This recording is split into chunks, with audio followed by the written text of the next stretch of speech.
We estimate that 1 in 5 Kiwis are digitally excluded. That is, they don't have the phones, computers, connections to the internet, enough skills or even trust or motivation to be able to engage confidently online and benefit from the digital world. And their disadvantage has worsened with COVID. They haven't been able to move online for quick access to essential services and information, to study, work, shop, or even to stay in touch with whānau and friends. We care about these people.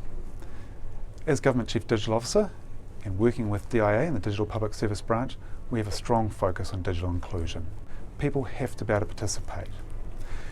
We've been learning what matters most in digital inclusion. Where are the barriers, where are the problems? We know it's complex and it's huge. It affects a lot of New Zealanders. Last year we released a blueprint around digital inclusion that really set out the direction in our thinking about this issue. And this year we've released an action plan. What are we going to do about it? What we know is that we'll have to do it with others. Everyone's got a part to play in this. Many government agencies and organisations outside of government are doing work already. We need to find ways to come together to coordinate and have collaborative impact together. Now you're going to hear about some of the things that we're doing in our role.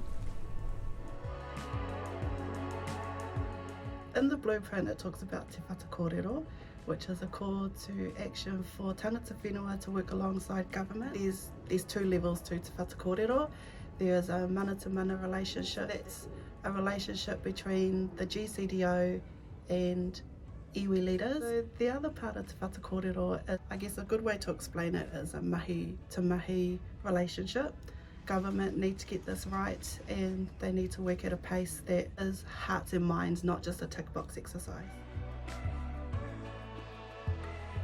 One of our key publications this year is another cut of the Digital Inclusion Action Plan for 2021. What it really does is it's a call to action for agencies to come together and grapple with some of the systemic issues that we face. So for me, during this last year with the response to the COVID pandemic, it's really highlighted for us the importance of agencies delivering services to citizens in a way that doesn't exclude our population, and particularly our disadvantaged communities. We're developing a measurement framework to help us guide and direct our best efforts, and also so we can monitor our progress, because it's really important that we know and show the difference we're making. So there's currently two initiatives in play. One looking directly at SMEs and lifting their digital capability. So there's an initiative that actually is working directly with whānau and individuals.